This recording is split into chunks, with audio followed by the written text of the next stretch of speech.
ساءت مستقرا ومقاما. ربنا هب لنا من ازواجنا وذرياتنا قرة اعين واجعلنا للمتقين اماما. اللهم انصر الاسلام واعز المسلمين واعلو برحمتك كلمة الحق والدين.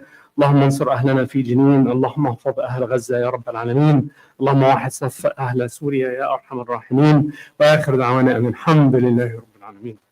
So you can always tell of people attending by the weather outside. That's been my experience on a global basis. And mashallah, la quwwata illa billah, the intention is purified the colder the weather. So I decided today to do something. Omar is going to help me out. So I didn't know what to bring and I ran out of chocolates. So, Omar ibn Khattab radiallahu anhu, he has a hadith, he has a saying. Does anyone know the saying of Sayyidina Omar about Atr? Does anyone know? Sayyidina Omar ibn Khattab has a very famous saying about Atr.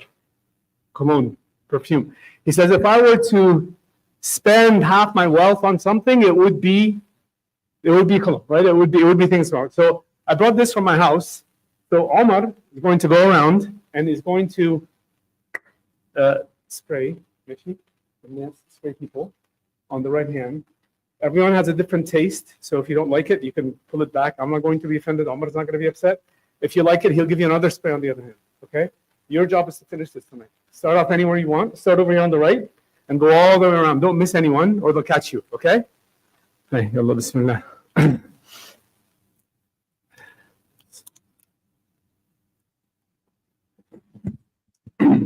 Okay, so tonight we are on, inshallah, lesson number 2 of what? Lesson number 2 of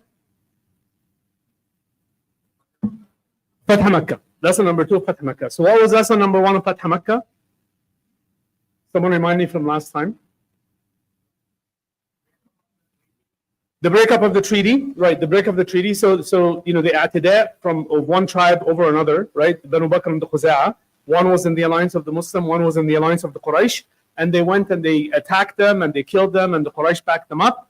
And Abu Sufyan, radiallahu anhu, was not a Muslim at the time. When he realized that this has happened, and the Khuza'a went to the Prophet ﷺ, they asked for his help. He said he will absolutely help and he will back them up. And then Abu Sufyan, when he found out that the Quraysh were in trouble, and effectively, the tips of the scale had already been tipped in the hands of the Muslims. A, because they have the right to defend themselves based on the Treaty of Hudaybiyah. B, because a lot of the Arab tribes had already entered into Islam. So the Quraysh knew that they didn't really stand a chance. SubhanAllah, when Allah subhanahu wa ta'ala changed things around, they went from being the oppressor to now being the weak side. And so all they wanted to do was to have peace with the Muslims, right? And so they sent Abu Sufyan to Medina, who tried to negotiate with the Prophet ﷺ to have him not attack. And then he went to Sayyidina Abu Bakr Siddiq radiallahu anhu, and he went to Sayyidina Umar ibn Khattab radiallahu anhu, he went to Sayyidina Ali ibn Abi Talib radiallahu anhu, and they all essentially gave him, the Prophet ﷺ wouldn't give him a commitment.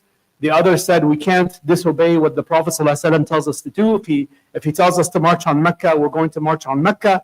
And he went back and he felt very humiliated in what had happened to him as an outcome of this betrayal by the Quraysh and their allies against the Muslims, even though that they had a treaty. So that's pretty much what we covered last time. Okay. So tonight we're going to talk about part 2 of it. This section, every time I come here, I say this is the most fascinating part of Seerah. This is an even more fascinating part of Seerah. And it will have Quran in it. So I'm going to try to cover at least one ayah of the Quran in some element of depth, because the concept behind it is actually part of our Aqidah. So it's very important. So the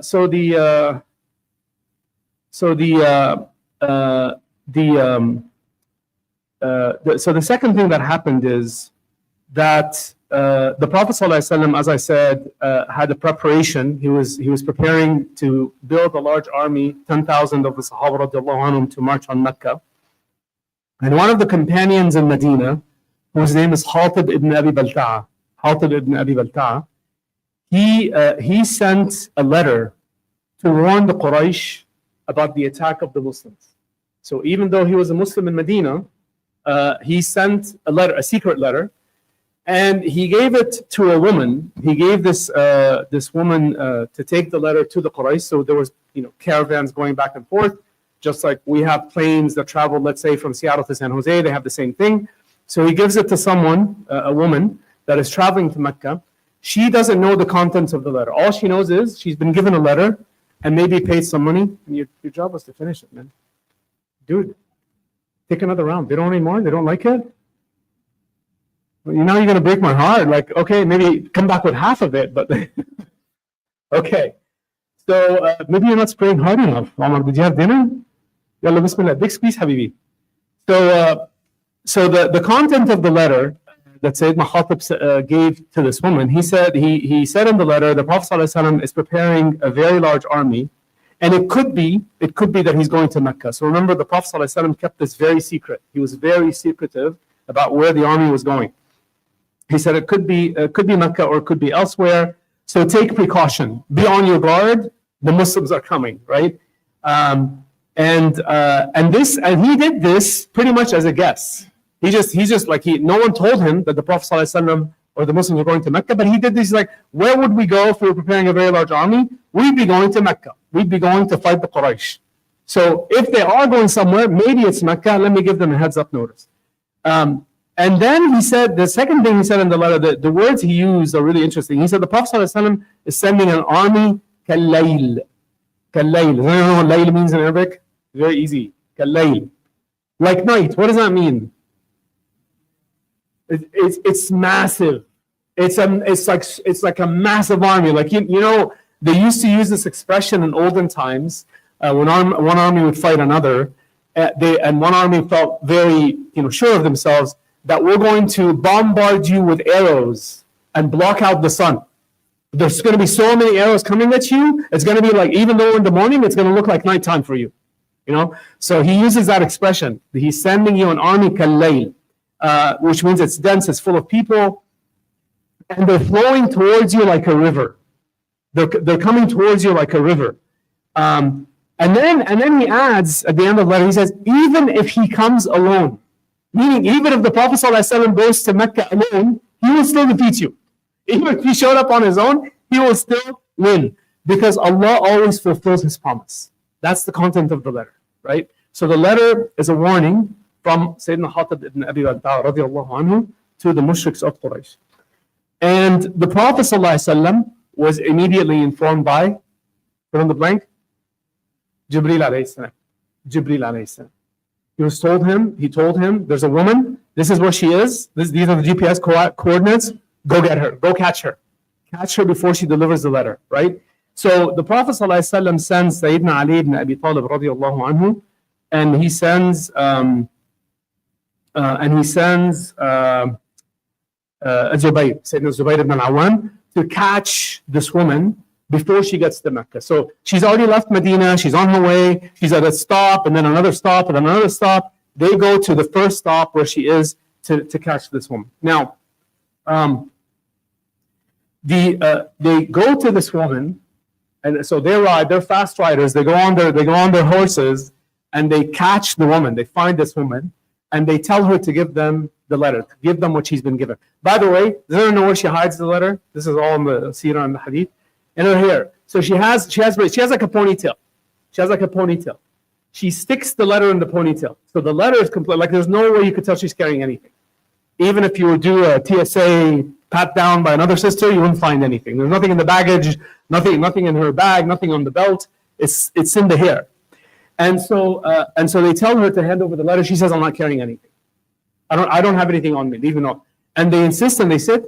And they insist, and then Sayyidina Ali ibn Abi Talib, he says to her, they search the camel, they search the baggage, there's nothing there.